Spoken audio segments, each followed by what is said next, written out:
சென்னை அணி நான் நேற்று என்ன சொன்னேன் உங்களுக்கு? கும்பல்சாமி வேண்டாம் இவங்களை நம்பி அவங்களுக்கு நேற்று வெண்டா வெண்டா வெண்டா வெண்டான்னு சொல்லிதான் எல்லா ஸ்கோரும் சொல்லி தோத்தா ஒரு காத்த கிடைச்சிருக்கணும்.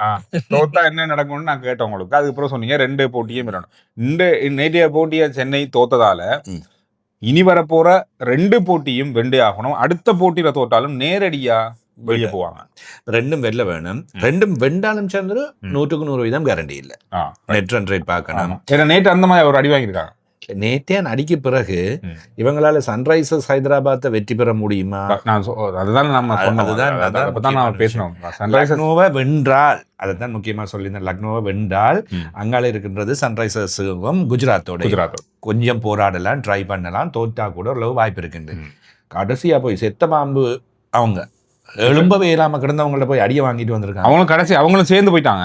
அவங்க ஏற்கனவே போயிட்டாங்க. இப்ப மும்பையும் லக்னோவும் மேல இருக்கிறவங்களுக்கு இப்ப கடைசியில வச்சு செய்யறாங்க. என்ன பிரச்சனை? அவங்க 2 வெளியே போயிட்டாங்க. அவங்களுக்கு இப்ப டென்ஷன் இல்ல, பிரஷர் இல்ல, கண்ணை மூடிக்கொண்டு அடிக்கிற மாதிரி வந்தா வருது போனா போகுது. முதல் 2வது 3வது வரியில இருக்கவங்கள தட்டி விட பாக்குறாங்க. நாங்களும் தானே வெளியே. இவங்க தான் தீர்மானிக்காங்க. 1வது 2வது 3வது இடத்தை தீர்மானிக்கிறது. இந்த வெளியில போற மும்பை இந்தியன்ஸ், லக்னோ, இந்த அடுத்து வர போற ராஜஸ்தான் ராயல்ஸ், இந்த மாதிரி அணிகள் அந்த இடத்துக்களை மாத்த போறாங்க. பெரிய அணிகள், பெரிய அணி தான் பாருங்க. மும்பை இந்தியன்ஸுக்கு அடுத்தது இருக்குது கொல்கத்தாவுக்கும் ராஜஸ்தானுக்கும். சரியா? 2 பேருக்கும் வாய்ப்பு இருக்கிறது. யாராவது ஒருத்தனுக்கு ஒரு மேட்ச்ல மும்பை அடிச்சு விட்டுதா அவர் வெளியே. லக்னோவுக்கு இருக்குது, ராஜஸ்தானுக்கும் பஞ்சாபுக்கும். அவங்களும் தட்டு தடுமாறி கொண்டிருக்கிற 2 டீம். சரியா? இப்ப இவங்க தான் டிசிஷன் மேக்கர்ஸ். சரி, இந்த கடைசியில இந்த விஜய்க்கு நடந்த மாதிரி தான் 108 வச்சுக்கொண்டு அவரால் ஒன்றும் பண்ண முடியல. அந்த 1-2 வச்சிருந்தவங்க கடைசியில ஹீரோ ஆயினாங்க. பாத்தீங்களா? அந்த மாதிரி ஒரு சம்பவம் தான் இங்க நடக்குது. இந்த சென்னை இந்த நேற்றைய போட்டி உண்மையிலே ஒரு எனக்கு தெரிஞ்சு நாம நேற்று சொன்ன மாதிரி நம்ம நேற்று டைட்டிலே என்னதான் சென்னை பின்னுக்கு இருந்தாலும் கூடிய அணி அதுன்னு சொல்லித்தான் நாம கணக்கிட்டோம். அந்த கணக்கு பிழை 100% பிழை. போட்டியோட எனக்கு அது விளங்கிச்சு. ஆனா பாவிகளா உங்களை பத்தியா அப்படி பேசணும் அப்படின்னு சொல்லி உண்மையிலே சென்னை அணிக்கு தான் என்னதான் அப்படி பெரிய பிரச்சனை இல்ல. ஒரு பக்கத்துல ஒரு நியாயத்தன்மைக்கு சொல்றார்கள், இன்ஜுரி ப்ராப்ளம்ஸ் இருக்குண்டு. தோனியை விட்டுருங்க. தோனி கடைசியா ஜெமி ஆட்டன் போனதுல இருந்து இன்ஜர்ட் இருக்குது. ஒவ்வொரு தடவை போனாங்க வந்தாங்க. கிரிக்கெட் வந்தா இன்ஜரி ஒரு பார்ட். நீங்க 2 மாசம் 2.5 மாசம் கிரிக்கெட் விளையாட போறீங்களா, நீங்க அதுக்குரிய பேக்கப் பிளேயர்ஸை ரெடி பண்ணி வச்சிருக்கணும். 11 பேருக்கு வெளியால எத்தனை பேர் உங்கள்ட்ட நல்ல பிளேயர்ஸ் அணிக்கு? அதுவும் இல்ல, இவங்க இருக்கிற அந்த 11 பேர் தான் பிளேயர்ஸ். வெளியால இருக்கிறவங்க எல்லாருமே யார் எவருன்றே தெரியாத மாதிரியான ஒரு விஷயத்துலதான் இருக்குது. இவங்க தான் சுத்தி இவங்க தான் விளையாட வேண்டிய நிலைமையில இருக்குது. பந்து வச்சு கூட நேற்று பாத்தீங்கன்னா 6 ஓட்டங்களா அடிச்சு தொலைச்சு விட்டாங்க. இல்ல இதுல பாருங்க, நேற்று பவுல் பண்ணது முகேஷ் சௌத்ரி, ஸ்பென்சர் ஜான்சன், அன்ஷுல் கம்போஜ், நூர் அகமட், குர்ஜன்பீத் சிங். நூர் அகமட்டை தவிர்த்து இந்த பவுலிங் லைன் அப்ப பாத்தீங்கன்னா ஒரு இன்டர்நேஷனல் ஸ்டாண்டர்ட் பிளேயர் அல்லது டாப் பவுலர் யாருமே இல்ல. அப்ப இந்த பவுலிங் கிரவுண்ட் அப்ப வச்சுக்கொண்டு எப்படி வெற்றி பெற முடியும்? இந்த ஐபிஎல்லையே பவுலிங் நல்லா இருந்தா அன்றைக்கு அவங்க யாரெல்லாம் நல்லா பவுல் பண்றாங்களோ அவங்க தான் மேட்சை வின் பண்றாங்க. நல்ல பவுலர்ஸ் இல்லாம உங்களால எப்படி வெல்ல முடியும்? இப்ப மறுபுறத்துல நேற்று எடுத்துக்கொண்டா பந்து வீச்சு நல்லா இருந்தது, நல்லா கட்டுப்படுத்தினாங்க. அதன் காரணமாகத்தான் லக்னோ நேற்றைய தினம் வெற்றி பெற்றது. அவர்கள் எவ்வளவுதான் மோசமான அணி என்றாலும் பந்து வீச்சாளர்களை பார்க்கின்ற வகையில் நல்ல பந்து வீச்சாளர்கள் இருந்தார்கள், பந்து வீசினார்கள். விக்கெட்டுகளை இலகுவா கைப்பற்ற கிடைச்சது அவங்களுக்கு. அது ஒரு பெரிய பலம் அவங்களுக்கு. நேற்று நாள எதிர்பார்க்காத விக்கெட்டுகள் கைப்பற்றப்பட்டது உடனுடனே அடுத்தடுத்து. இது எல்லாமே லக்னோவுக்கு பெரிய வாய்ப்பா நேற்று அமைஞ்சது. இது ஒரு சங்கடமான நிலையை சென்னை அணிக்கு ஏற்படுத்தி இருக்கிறது. என்னதான் செஞ்சாலும் 2 போட்டியாவது வெல்லுங்க, இன்னும் 2 போட்டியாவது இருக்கு அப்படின்னு சொல்லி ரசிகர்கள் பார்ப்பாங்க. தோக்குறதோ இல்லையோ, 2ஐயும் வென்றால் என்கின்ற நாங்கள் திருப்பியும் சென்னை அணி தமிழ் ரசிகர்கள் நிறைய பேர் ரசிகர்கள் சப்போர்ட் பண்ற அணின்றதுனால இதை சொல்றேன். ஏன்னா உங்கள் மீதுதான் எல்லோட எதிர்பார்ப்பும் இருக்கு. அடுத்த 2ஐயும் வென்றால் இன்னும் உங்களுக்கு வாய்ப்பு இருக்கு. இன்னும் ரொம்ப எல்லாம் பின்னுக்கு மோசமா போகல, நெட் ரன் ரேட் பிளஸ்ல இருக்குது. அதனால 2 மேட்சையும் அடிச்சீங்கன்னா 4க்குள்ள வர ஒரு வாய்ப்பு இருக்கு. முயற்சி செய்யுங்க. முயற்சிகள் இன்று Kolkata Knight Riders, Gujarat Titans. கொல்கத்தாவோட நிலைமை, கொல்கத்தாவுக்கு 3 மேட்ச் இருக்கு. 3 மேட்சும் கட்டாயம் வெல்லணும். வென்றாலும் கேள்விக்குறியெல்லாம் நிக்குது. சென்னை அண்ணன் தம்பி தான்.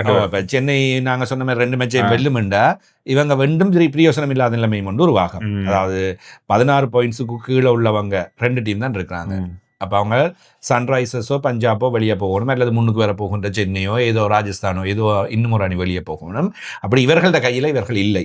அதன் காரணமாக இவர்களும் இப்ப முக்கியமான அணிகளை இழுத்து விடுற வேலையை தான் செய்துட்டு இருக்காங்க. அதான் நடக்குது. தெரிஞ்சு தெரியாமலே இழுத்து விடுறது, தெரிஞ்சு தெரியாமலே இப்ப முதல்ல இருக்க அணிகளை இழுத்து விடுறது, தெரிஞ்சோ தெரியாமல கீழே இருக்க அணிகளை மேலே ஏற்றி விடுறது. அவைகளாவ மாறி அவங்களுக்குள்ளே விளையாடாமலே அவங்களுக்கு மேல கீழே போய் வந்து கொண்டிருக்காங்க. 5 மேட்ச் கண்டினியூஸா வின் பண்ணிச்சு கொல்கத்தா நைட் ரைடர்ஸ். அதனால இவங்க கொஞ்சம் சிக்கலாம். போன மேட்ச் தோத்துருக்காங்க, அதனால பிரச்சனை. குஜராத் டைட்டன்ஸ் கோர்ட்ல கால் வச்சுட்டாங்க, தாண்டது மட்டும்தான். எந்த வெற்றி பெற்றா குவாலிஃபைட். எனக்கு தெரிஞ்சு குஜராத் வந்து வெல்லும் தெரிவாகிவிட்டது. ஒரே ஒரு வெற்றின்னா அவர்கள் மற்ற யாரை பற்றியும் பார்க்க தேவையில்லை, நெட் ரன் ரேட்டை பற்றி கவலைப்பட தேவையில்லை, யாருக்கு அடிச்சாலும் பிரச்சனை இல்லை. நாங்க போயிட்டோம் முதலாவது டீமா உள்ளுக்குள்ள போயிடுவாங்க. இப்ப முதல்ல 2வது 3வது நாள் என்ன அணி இருக்கு? ராயல் சேலஞ்சர்ஸ் பெங்களூர் 12 மேட்ச்ல 16 புள்ளிகள் முதலாவது இடம். குஜராத் டைட்டன்ஸ் 12 புள்ளிகள்ல 16 புள்ளிகள் இரண்டாவது. என்ன பொறுத்தவரையும் இவர்கள் சேஃப், அதாவது கிட்டத்தட்ட போயிட்டார்கள் உள்ளுக்க. இரண்டுக்குமே ஒரு வின் இருந்துட்டா கன்ஃபார்ம், 100% கன்ஃபார்ம். சன்ரைசர்ஸ் 12ல 14, பஞ்சாப் கிங்ஸ் 12ல 13, ராஜஸ்தான் 11ல 12, சிஎஸ்கே 12ல 12, டெல்லி கேபிட்டல்ஸ் 12ல 10. டெல்லி கேபிட்டல்ஸுக்கு பாய் தான், 14 தான் எடுக்கலாம் அவர்களால. கேகேஆர் 11ல 9, அவர்களுக்கு 15 வரையும் போகலாம். 2 போட்டி இருக்க, 3 போட்டி 15 வரையும் போகலாம்.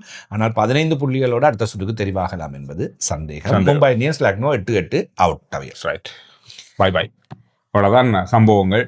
இன்னும் முக்கியமான போட்டிகள் தான் இந்த கிழமையில இருக்க போகுது. அதுக்காக வரப்போற அடுத்த 24-25 தேதிக்கு பிறகு அடுத்த சுற்று ஆரம்பிக்க போகுது. 24ஆம் தேதியோட முதல் சுற்றுக்கள் முடிவுடையது. யார் 4 பேருன்றது 100% ஷுவர். அதுக்கு பிறகு எலிமினேட்டர், குவாலிஃபையர், பிறகு ஃபைனல். எனக்கு வந்து ஐபிஎல் பத்தி ஒரு கடந்த ஒரு வருஷமா நாங்க பேசிட்டு இருக்க மாதிரி அவ்வளவு நீளமான இல்ல, எங்களுக்கே சில நேரத்துல போர் அடிச்சு போயிருது, நிறைய பஞ்சி குணம் வந்துருது, முழு மேட்சையும் பார்க்க முடியல. அது ஒரு நாளைக்கு இன்றைக்கு 2 போட்டி இருக்கா, இன்றைக்கு ஒரு வளமையா 2 இருக்கும், இன்றைக்கு ஒரு போட்டி இருக்கு. அது பெரிய விஷயம் தான், ஒரு போட்டி வைக்கிறது. 2 வச்சு அது வர பெரிய குழப்பம். இந்த மாதிரி நிறைய, அது ஒரு நீண்ட காலம் எடுத்த மாதிரி தெரியுது.